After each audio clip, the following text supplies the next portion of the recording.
is. After all, you are entitled to Brad's opinion. Here's your host, Brad Allard. Well, hey, everybody. Nice, beautiful Tuesday.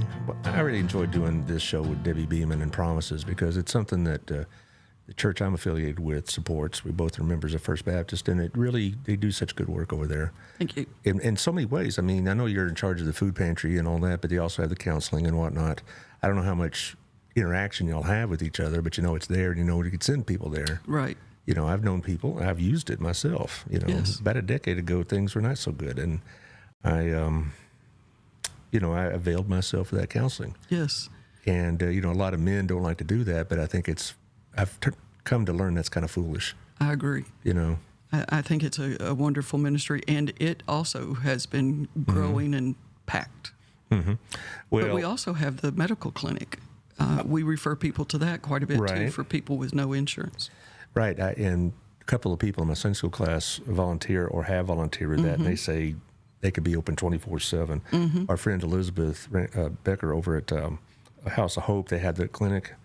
They're nonstop when they're open. And so there's a lot of need out there, and we're just doing our best maybe to try to get this done. And we're going to, I'm trying to get this saved here before it gets too far away from me. So how have things been at Promises? I mean, I have a friend in Sunday school, Dave Thompson, that works there with you, and I get kind of an update from that, but how is it working overall? It has continued to grow. This summer we have set a record almost every week on a high number for Kids Eat Free, which is going on right now. We'll have tomorrow and then next Wednesday, and then it'll be over for the summer. But we are right now at having served about 1,789 children. Good heavens, which is 10 meals a week for each of those. So we're looking at over 180,000 meals that we provided food for, and we'll probably end somewhere right around 200,000 meals, which is a major need. We just have a huge need for that. And then our regular pantry, just 2.5 years ago, we would see about 200 a month. And right now, I'm sitting at 800 in a month that we saw in July. So Promises continues to grow. It continues to be busy, and we continue to have trouble keeping food on the shelves. Yeah, I want to talk about that after we run through the sponsors because, you and your colleagues in this field all have the same issues. Maybe Promises may not have quite the monetary issues because of its connection to the church, right? Even though you'll be glad to take a donation. Absolutely. But they all say the same thing. I said giving and food and whatnot is up, but they can't keep up. Yes. Okay, so let's talk about the sponsors, and then we'll get into the nitty-gritty of all this. And there's our friend Otto at Our Place. He's also a big supporter of these community outreaches and things of that nature. Everybody knows Otto, so I'll be there Thursday. Some of the men in my Sunday school class go eat there every other Thursday and try to solve all the world's problems and come up woefully short. But it's a good place, good food, good service. And same with Gina's. You go there. If you haven't had a chance to go to Gina's, you're going to really like it. The sandwiches are great. The pizza's great, and it's got a good atmosphere. Really, it's, got the blues music in the background, things like that. Ball game on the TV. Can't beat it. So check out Our Place and Gina's if you have a chance. Also, Wild Cigar Culture. I'll be dropping by and seeing Nathan later today. It's always an enjoyable visit with Nathan because, it's funny because, people have these interests and they love cigars. And you say, hey, tell me about a cigar. And, you could be there quite a long time when they describe all these things. But it's a great place for, gift cards. If you're not a cigar smoker yourself, it's a place for a decent drink. So check out Wild Cigar. Also, our friends over at Southern Gym. And they're going to be busy as always. It sounds silly, but Christmas is coming up, right? Fast. Yeah, and Gayla tells me that a lot of the jewelry purchases for the gifts are like in September. Mm-hmm. You don't want to run in on December 23rd. I need a ring in a hurry because you may not be able to be satisfied because the inventory or the repair schedule may not fit Christmas Day. So, but they do a lot of Christmas related shopping in September and October, and so there you are. So check them out. They're open today.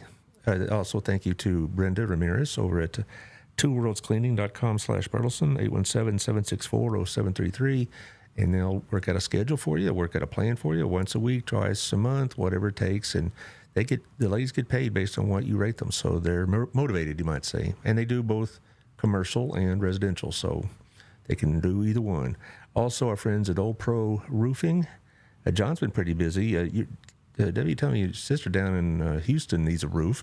Yes. They'll do the driving down there, so they'll make it. I mean, John goes all over DFW. It's a Burleson-based business, but they'll go to Louisville or Flower Mound or Garland or wherever the job is. So 817-734-2756, and John will come check your roof out, and he'll tell you you're good to go or you need some repairs or whatever.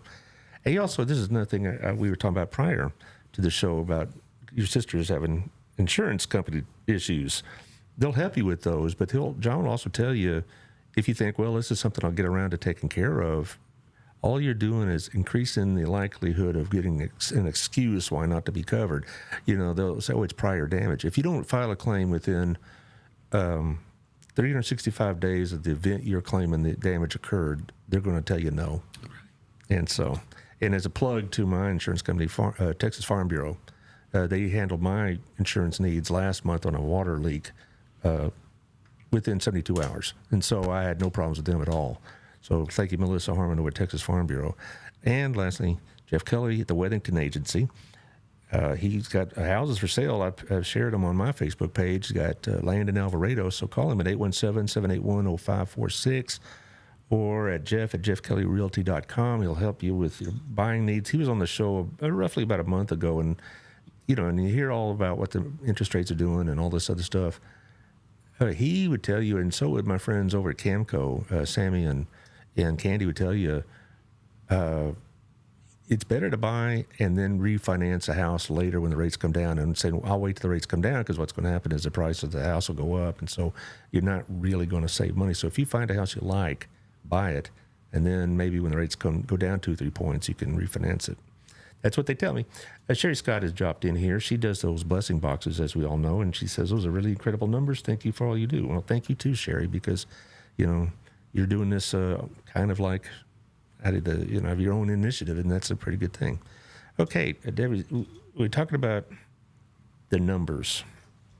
Over the summer, it's normal, isn't it, to have a little higher usage of numbers because you don't have, food provided by the schools or whatnot? Correct. Okay. Even without our Kids Eat Free, we see an increase in the summertime of parents coming in and saying, my children are eating me out of house and home and need food. So that always kind of shows a greater increase.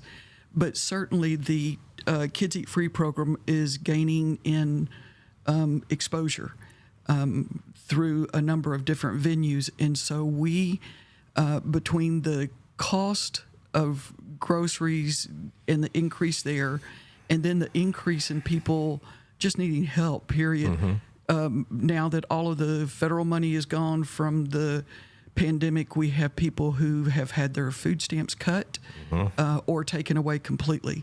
So we expected to see an increase this year, but we have seen and set records every single week, which normally the first 2 weeks, and it runs either 8 or 9 weeks. It depends on the dates. We start the week after school's out and stop the week before school starts back. But we have 9 weeks this summer, and we normally would see the first 2 weeks where the numbers would be pretty good, but then it starts dropping off. And ours has not dropped off. It's continued to go up. And the volume of kids that serves has gone up. We've gone from seeing families with 2 children to families with 4 children or 6 children. What if those are, and this sounds like an odd question, but what if those are not their biological kids, but they're like the nephews and whatever else?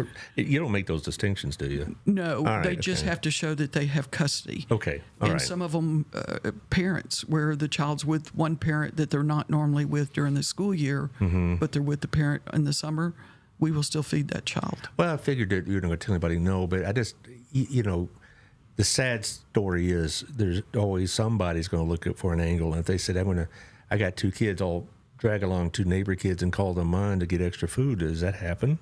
Occasionally. Right. Yeah, we have people who try to do that. Yeah, and it's unfortunate. You have to be, have just that touch of cynicism, I guess, just enough to say, hey, okay, these really your kids, But Usually you can tell. Yeah. You deal with the public enough, you can kind of tell when there's something trying to be put over on you. Yeah, but I hate to do that. But I know that you've had it happen, Jennifer. Elizabeth has all Yes. had it happen where somebody's gamed the system. But 99% of your clients, I'm sure, really are in need. Right. And we used to be able, we do not refuse food to anyone. And our area in Tarrant County has grown of the people that we provide regular food to in the pantry. But because it's grown so much of people coming, we feel that God has given us Johnson County as our focus. So our Kids Eat Free program has this year had to go to limiting to Johnson County or Burleson ISD. And even with that, we are seeing this increase, which to me says that certainly Johnson County is changing. Burleson, we know, has in the demographic. And there is people come through there and parents are just near tears and gratitude because the amount of food that we give them for Kids Eat Free is substantial.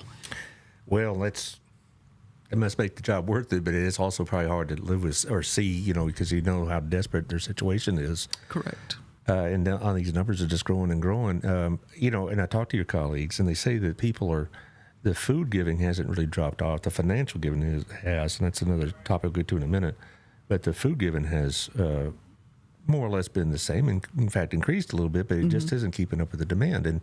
And also getting food from like these big major suppliers like grocery chains or the Tarrant Food Bank, that's not as easy as it used to be either. You were telling me about that, about a conference we went to with Kroger, I believe it was. Yes. And that has been a problem for some time. The good news is Tarrant Area Food Bank is beginning to see a little bit more food that they're being able to have available for us. But this conference I went to had an executive from Kroger, and we just a couple of months ago entered into an agreement with Kroger where we go pick up food 3 days a week from the Kroger here in Burleson. But what they were explaining is these people who are saying, I can't afford groceries because the groceries are getting so expensive. And that's true. My bill goes up, your bill's gone up. But what the gentleman from Kroger was telling us, his first name was John.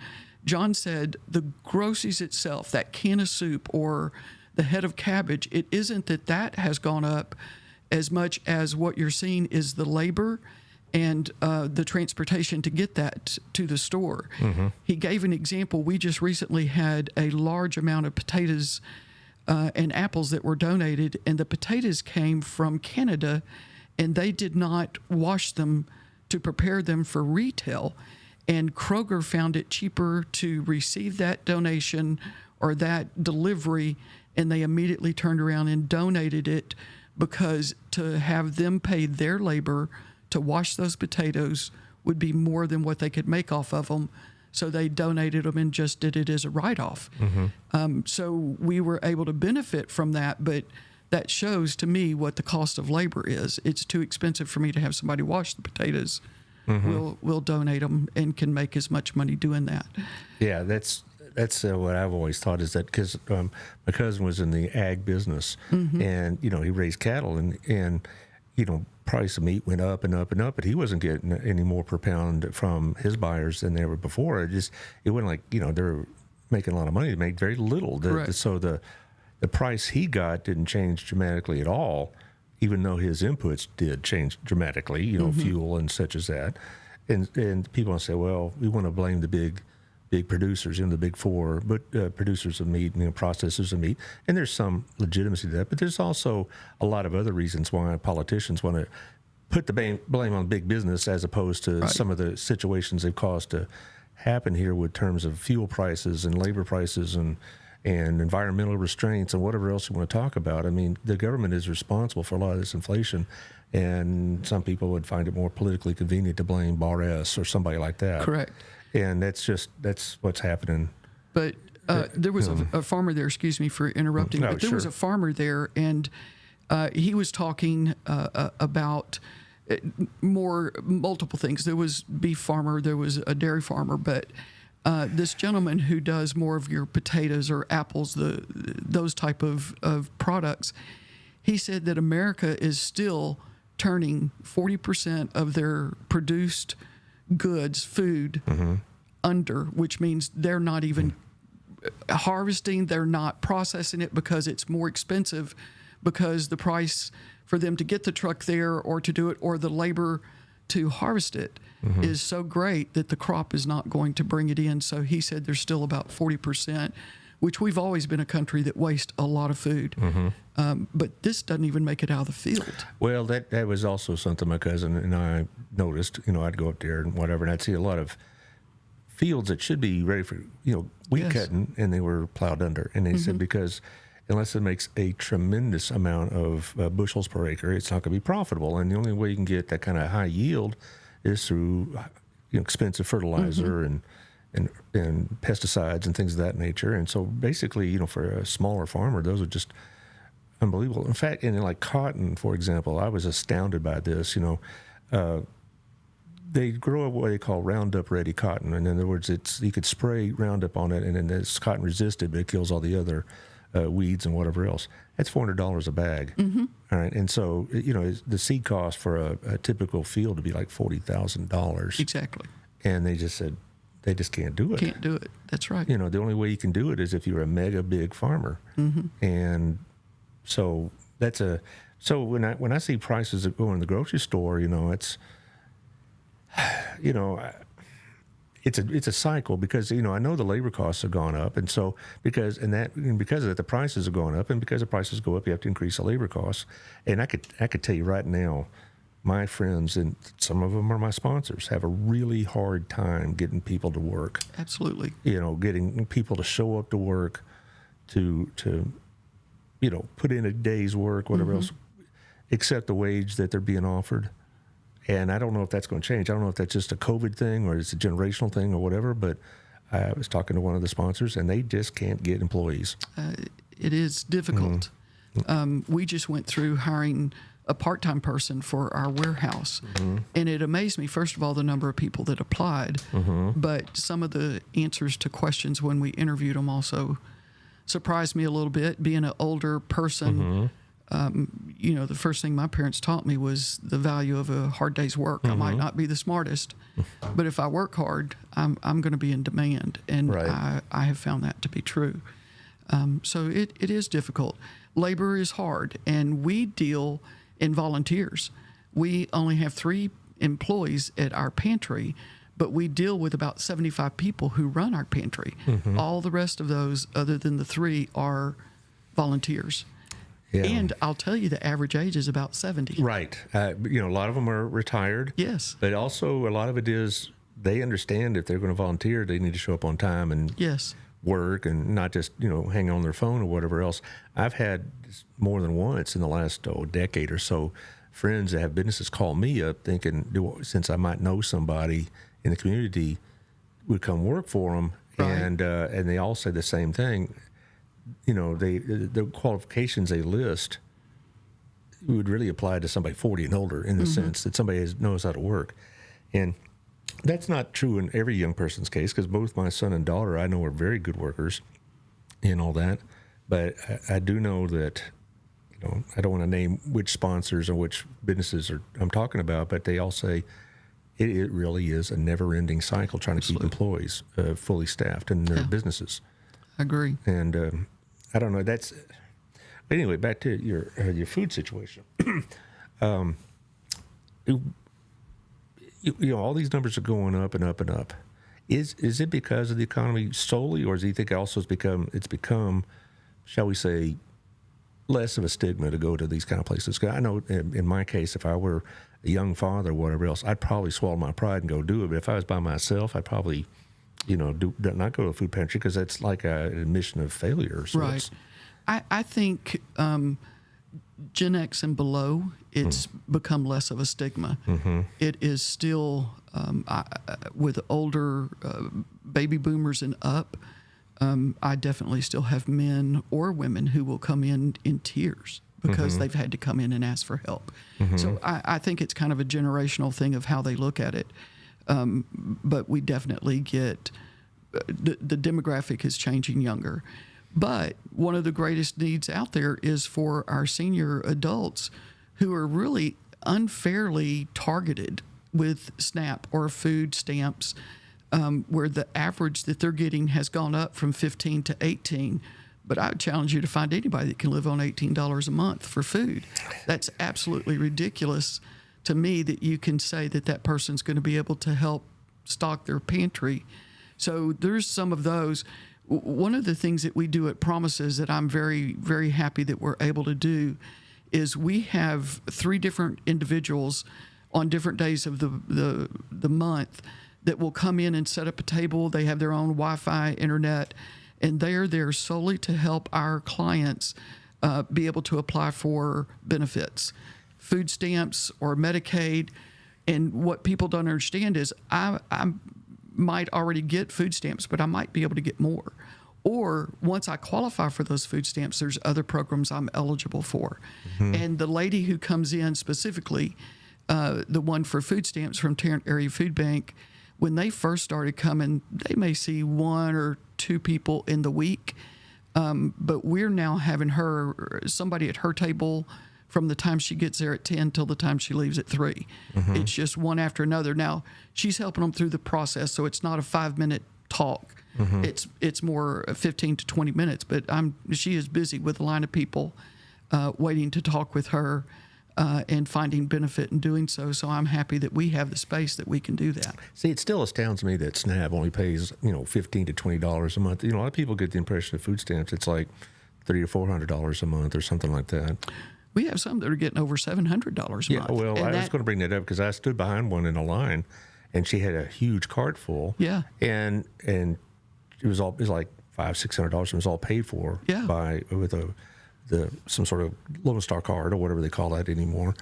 And so I thought, wait, okay, how is this woman getting $500 roughly worth of groceries where I know that a lot of people are getting 1% of that practically.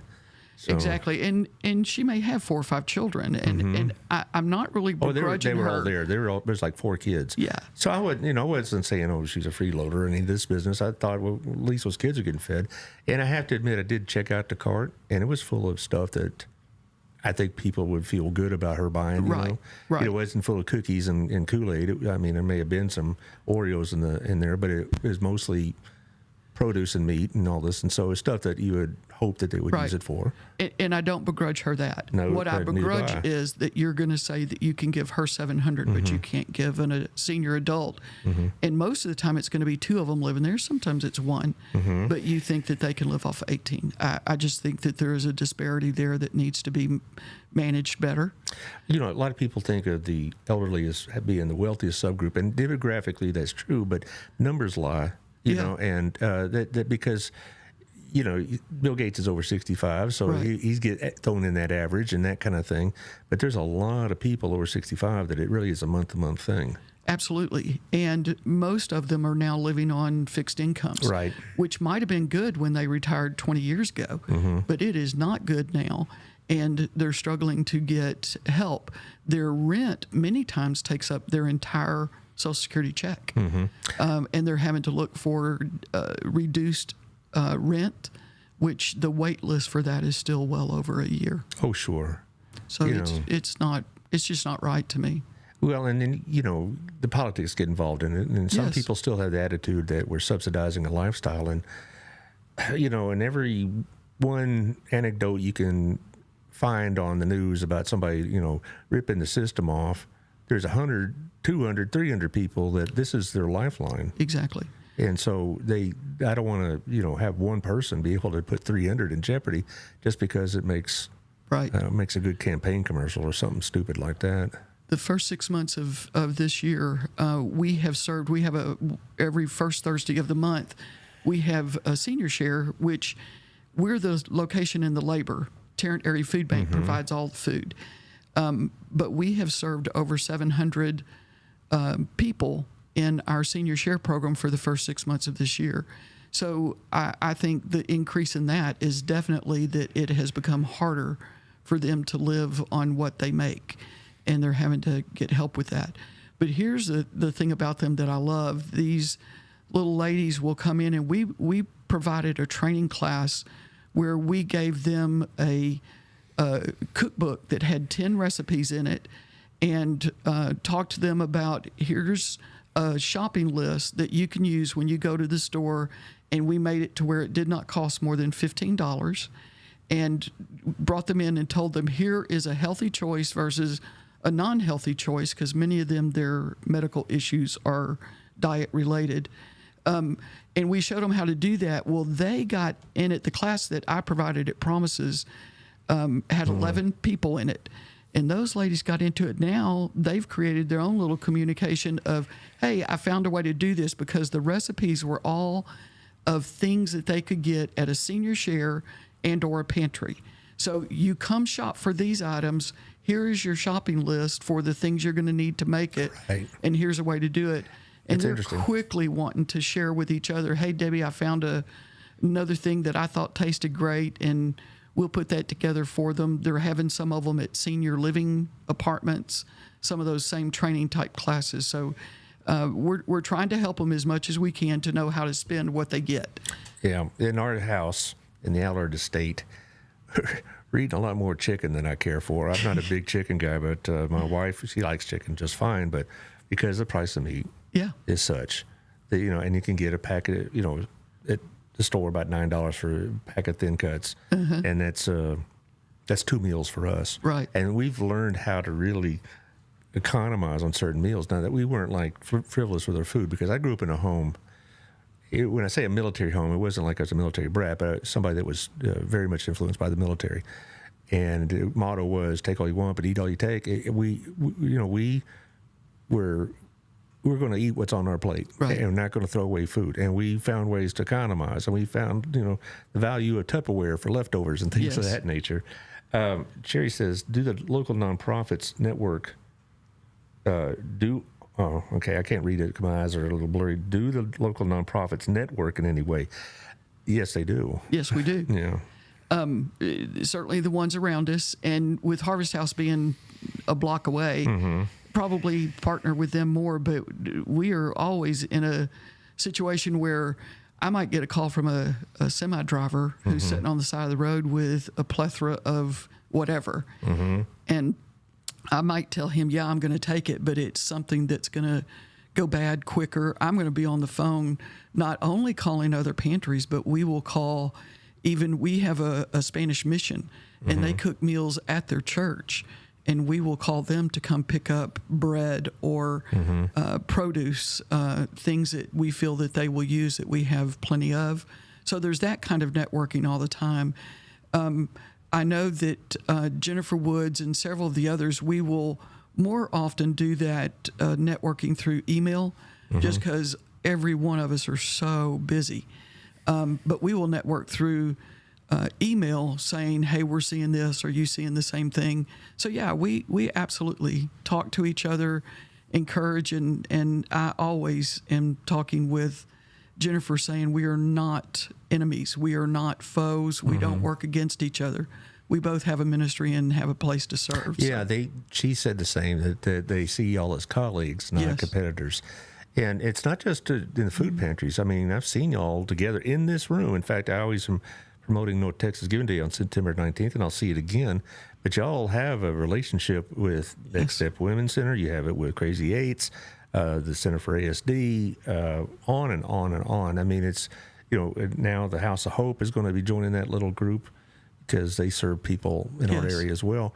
And so, I've seen them network. And I think that's something that's developed over the last 2 or 3 years. Yes, and I like to agree. think Mr. Allard's never had a 1% piece of that just because of my own ego, but still. I absolutely would agree with you on that. But I think it's good. There could be times where an example is Harvest House might be at the end of their money for financial aid for that month, but they have somebody they really feel needs the help.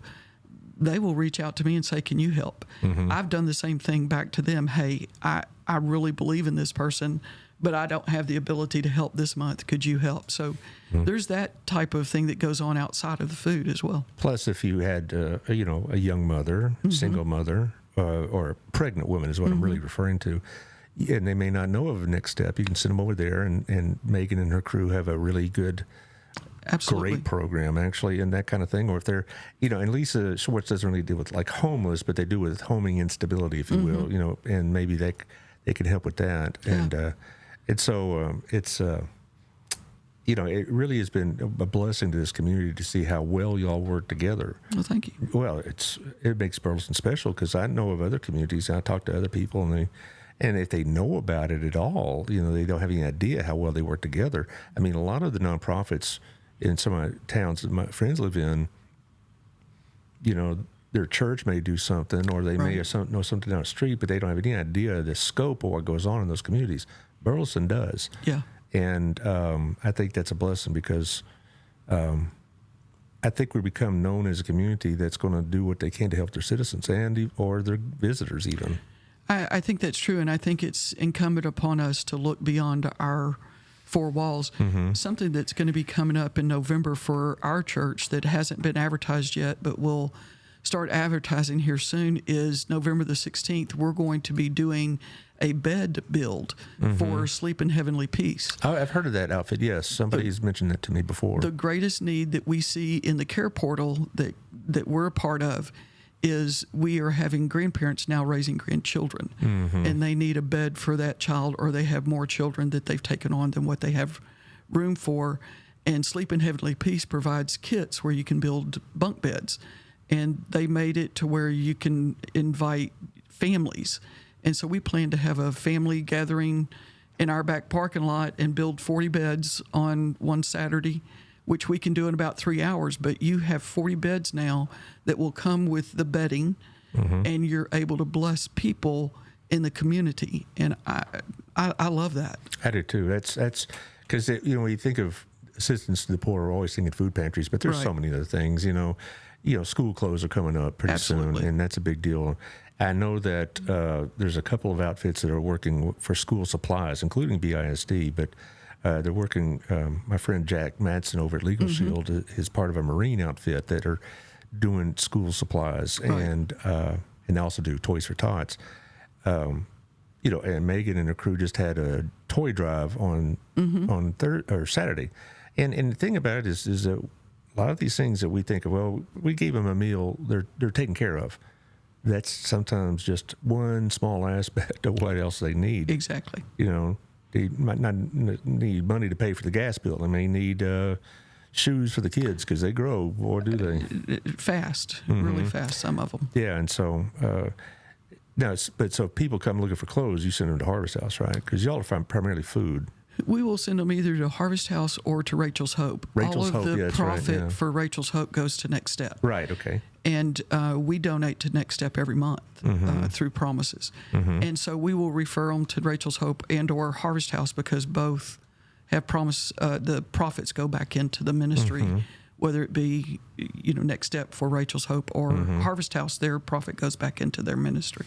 That's just things I noticed as a school teacher is that it seemed like back in our day, you get your little pencil box and your paste and your glue and your protractor and compass and whatever else. And I never really thought about where it came from. My parents had the wherewithal, but I mean, we weren't impoverished or anything, but we didn't have a lot of spare money either. Yeah. But it just seems like more and more is asked of the kids to be prepared for school. I agree. And it's tough. Yeah. When my wife was working at Centennial, a lot of her type of students she had a lot of students that were in financial straits as a family. She went and go to Staples and buy for $10 200 file folders or folders for kids, or for $20 buy a whole gross of pencils or something like that. And a lot of teachers do that, and because it's just necessary. I know a number of teachers, and they put a lot of money into their classes. Yeah, they said, well, don't you get repaid? Not by the district. No, we do get a $250 tax deduction on our income tax. Right. Big deal. Yeah. Because, it's not going to make a lot of difference but on your taxes. But no, the district never paid us back. Right. And we didn't ask them to, because, a lot of these districts are also are financially struggling. It really is. It's amazing. The dichotomy, and this is my political point for the dichotomy, what I read in the paper and what I know is going on in the real world. This happy talk about, the economy grew at 2.8% and the job market went up 300,000 jobs. And yet I know for a fact that 3/4 of those jobs are part-time Exactly. and without any benefits of any kind. Right. So- And most likely towards the minimum wage And- type job. Oh, they're not bank vice presidents, Right. stuff like Exactly. that. And so I that's why I get so, I don't know, insulted when I read this stuff because I know what's going on. I talked to Victoria. The city's going to be facing some tough decisions. I actually got to talk to Dr. Jimerson last month that we happened to run across each other at an event. And I kind of asked him that question and goes, yeah. We're going to be facing some hard decisions. Mm-hmm. And, he didn't say it's the way of the world, but people really are getting impacted by this. Absolutely. Across all volumes, up into middle class, all the way down to the growth in homelessness, which is huge in Johnson County now compared to what it was, and we still have nothing to offer them. We always had homeless, so to speak, even 30 years ago, but it was so well hidden that it was almost always homeless in the sense of they were like couch surfing or something like that.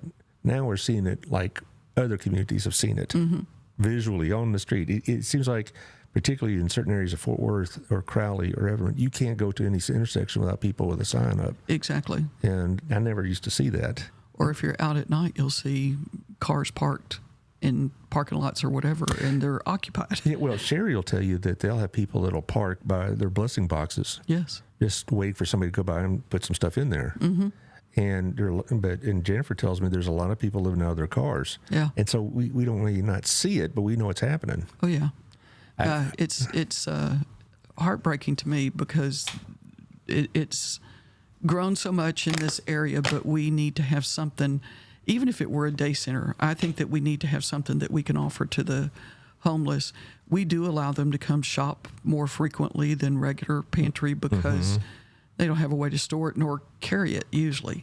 So we try to do that, but it's a Band-Aid for a big wound. I've talked to Victoria in particular about homeless services by the city, and there's a lot of considerations to taking effect.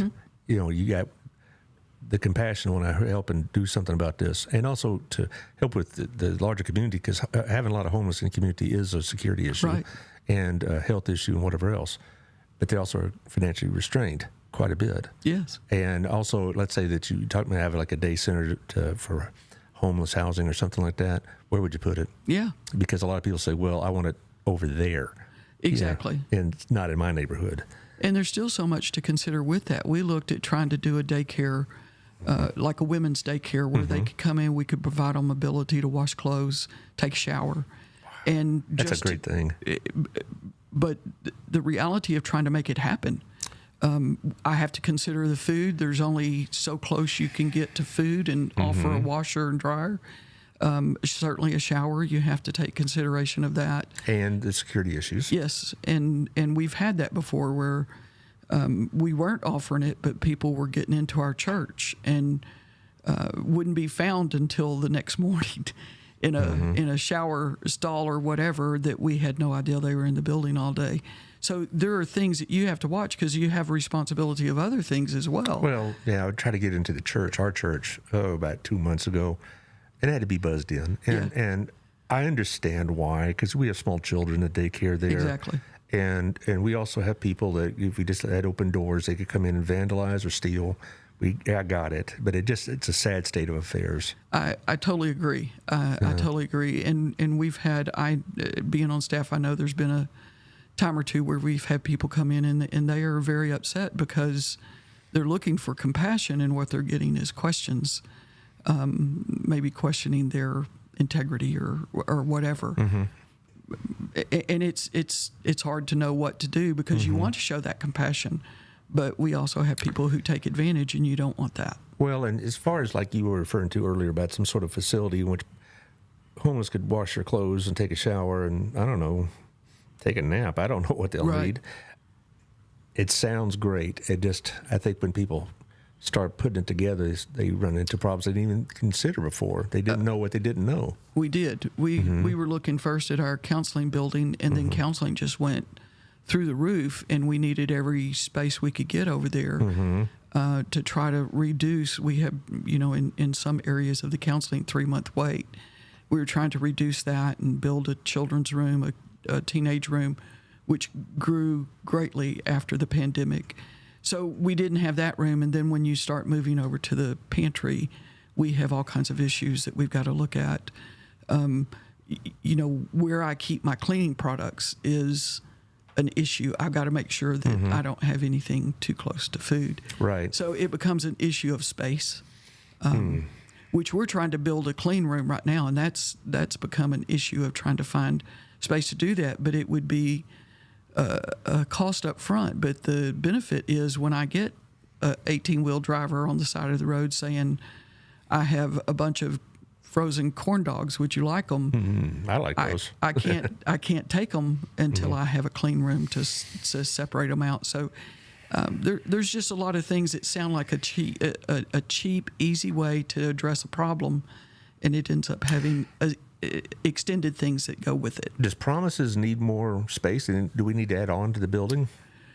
We have talked quite a bit about that. We've talked about moving. To where? We haven't looked at where. We've just talked about we are somewhat landlocked where we're at.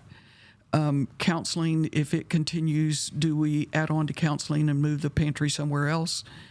So we've done some talking about that. I would have said no before this year. No, we don't need to move. But I tell you, it's on my mind and looking more to what would that look like, because we added a building, but we actually lost some space. Because it's shopping area, we want to keep that, but I've got to have more storage space. And temporary storage is like a shed or something like that. You're just asking for trouble, aren't you? Absolutely, because even a canned good, if it sits in a sweat box like what we have, you're going to have to climate control that. I was thinking more like vandalism. It definitely could have that, but just the safety of the product could become an issue. So we've looked at how do we manage that. On Wednesdays right now, we don't have 10 square feet that we could expand our building where we're at, because we have, 100 cars in the parking lot for Kids Eat Free. We have our regular pantry. We have our volunteers, and we have a little extra parking spot across the street.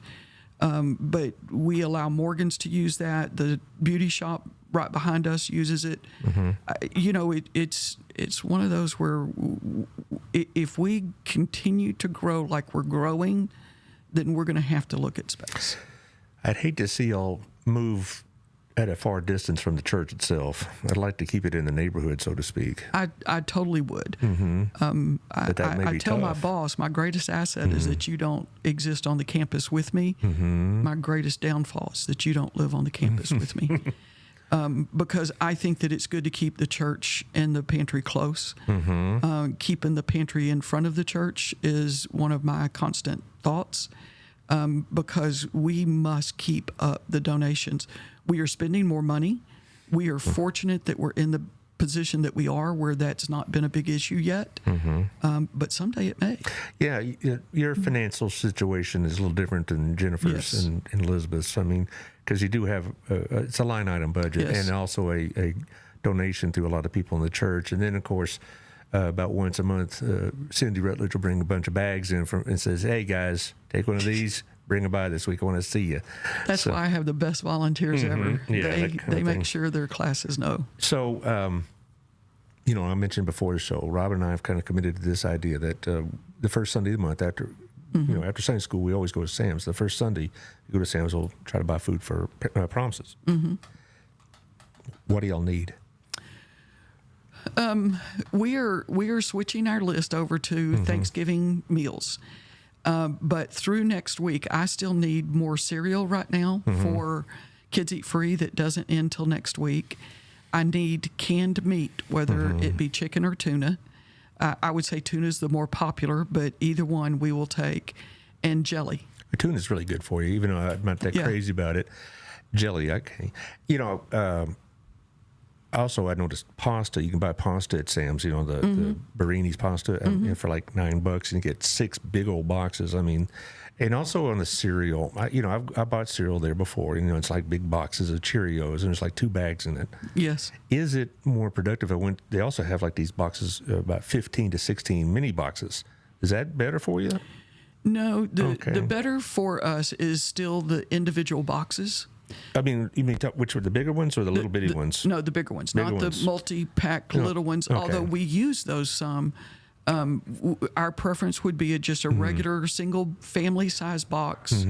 It doesn't have to say family size, just a regular size box of Cheerios is perfect. Sherry's offering, if you send her the list, you can put it on the Blessing Box page. I'll be happy to send it. Yeah, that's a good source. They got a lot of coverage, you might say, with her page.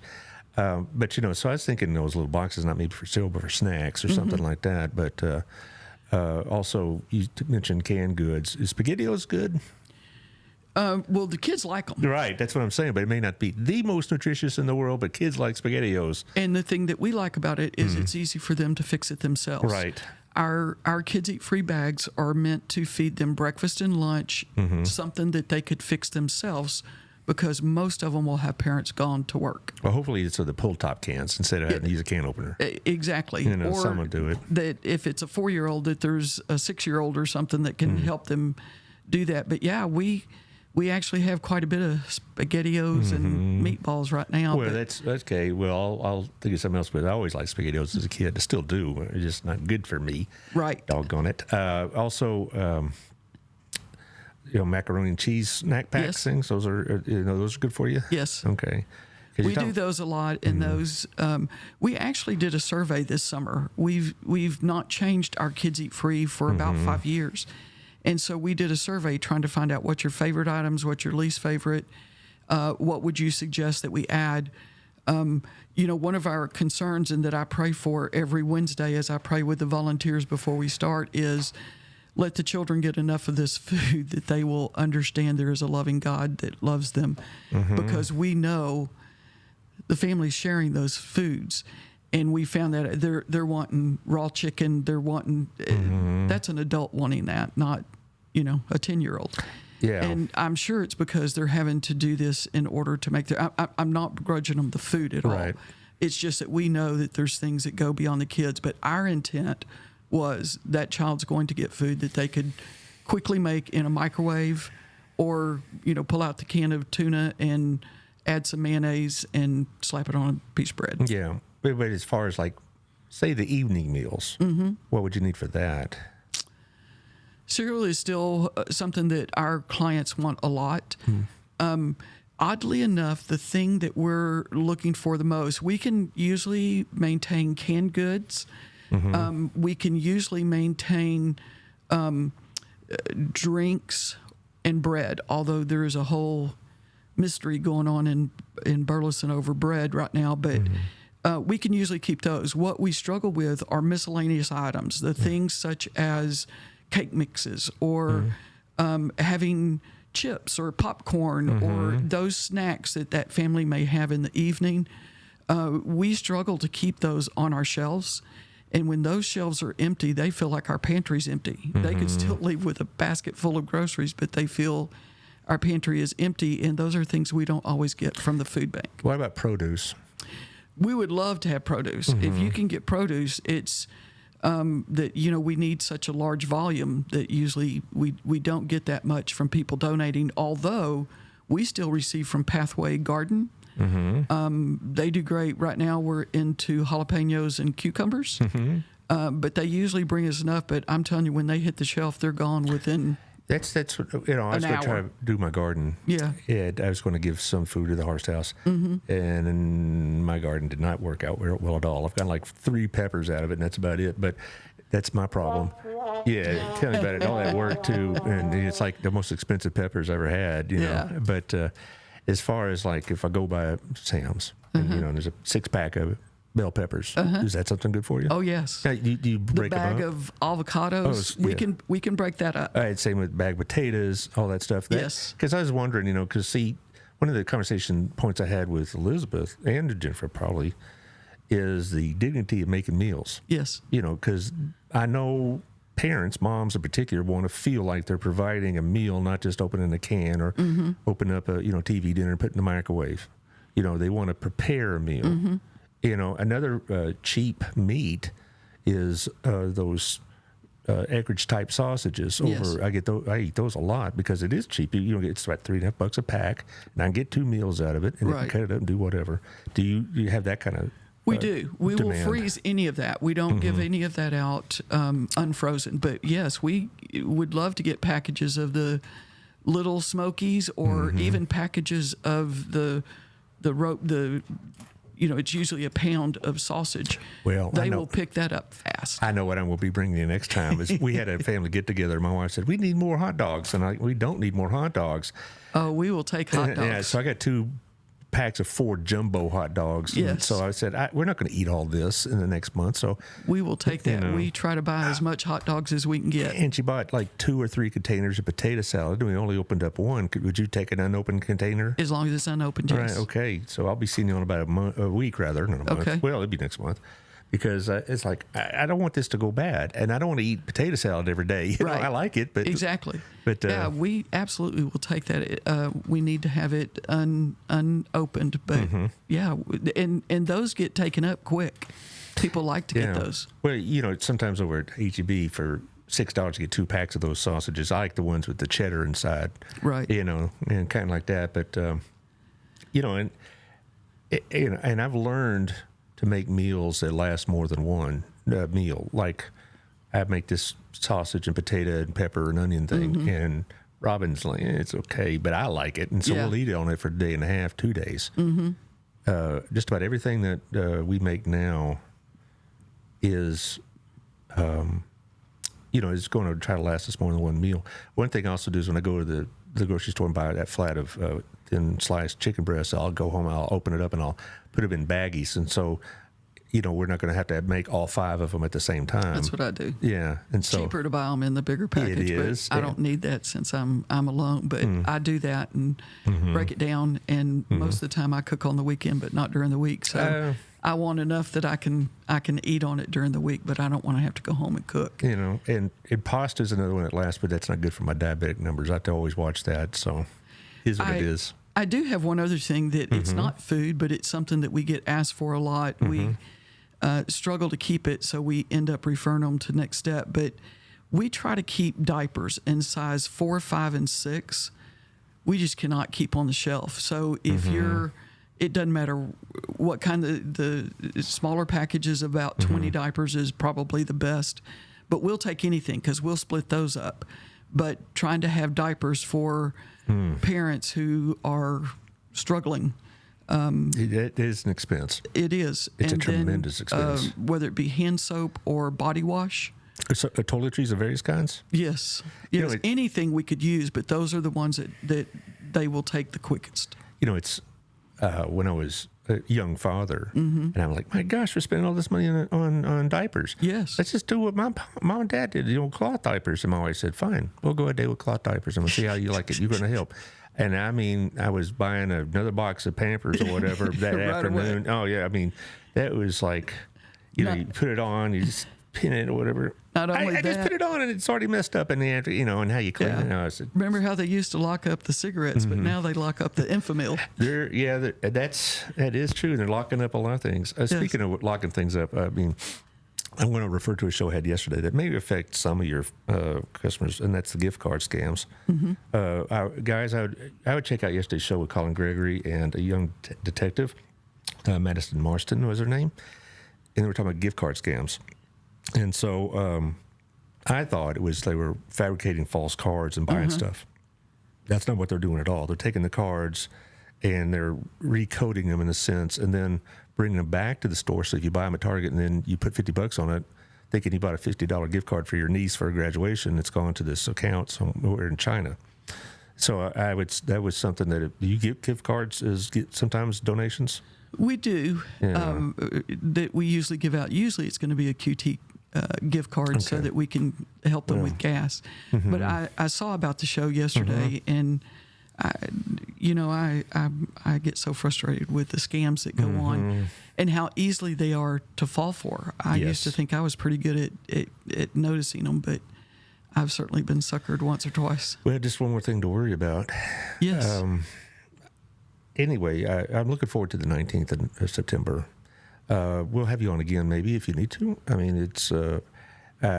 I'm not going to take all your time with this, but guys, I made a reel before Debbie showed up about some changes that are going on with this show, and it'll be on the reel. Taylor, when will that reel be on? Whenever you want it to go. Okay, well, some changes are going to have to come because I, like everybody else, am affected by the economy, and so are the people that support me, and so in various ways, and so nobody's immune from the economy and the crunch that's coming and we're having right now. So I invite y'all to take a look at that. I will say this: the nonprofits will always have a spot on the show. Thank you for that. You know, that's to me has become a critical component of this show is the nonprofits, and I feel like that. I don't know how much I really do contribute to what y'all are doing, but I like to think, at least it gets it out there somewhat. I do. I usually have somebody who makes some comment, Brad, every time you have me on. So I like that. Yesterday was at Walmart, the neighborhood Walmart there on John Jones, and I went inside to get my medicine, which is I usually just go through the drive-through. And the young girl at the counter said, "So how's the podcast going?" And I didn't know this young lady. I said, "You know about my podcast?" "Oh yeah, my husband listens to it all the time." Blah blah blah. And I felt like, okay, well maybe that was a sign because I was wondering, am I really breaking through that fourth wall, as they say. So, exactly. But anyway, Taylor and I worked out a little reel, and it'll be on pretty soon. But do you have the last word? So tell us what you'd like us to know. I first of all appreciate you inviting us on here to talk, but I just need to make sure, and Johnson County is historically just been very good about this. I think they're very generous, very giving, but don't slow down. We do not have a break. I have volunteers who come in that never get to sit down because we have so many shoppers coming in. And so I just want you to know we're out there and we want to serve the community, but we cannot do that without the support of Johnson County as a whole. Even though I have support of First Baptist, I still need the support of others, which is beginning to grow. And I'm grateful for that. Just a plug for them, Cook Children's and Golden State Foods have been two of our great sponsors this year. So donating towards Kids Eat Free. But again, my point to everyone is there is a great need, not only in Johnson County, but in all counties, for people who have been hardworking people who just find them at a short end of a paycheck to what they need to survive. And we want to be that person, but we need your help. Yeah, we do. Oh, my goodness. Taylor, you're going to be gone on Thursday, right? Yes. You're going to, North Carolina, is that right? Yes. Okay, and so you have Josh in the pinch hitting role? Yeah. Well, we're doing a 9 o'clock show with Kay Goodell over at the Cleveland Railroaders. Have you been in contact with Kay? You got to try to get a hold of her because they do, at the Railroaders, they do a lot of special nights for their games. I know they did it for Crazy Eights and Harvest House and Next Step and Burleson First Responders or Johnson County First Responders. And so they do a lot of charitable related nights. So maybe you could hook up with Kay because they really have done a great job of becoming part of the North Johnson County community. So Very good. We'll have fun in North Carolina, and we'll see y'all 9 o'clock next Thursday. And also, by the way, check the reel out. It'll be out probably within 24 hours.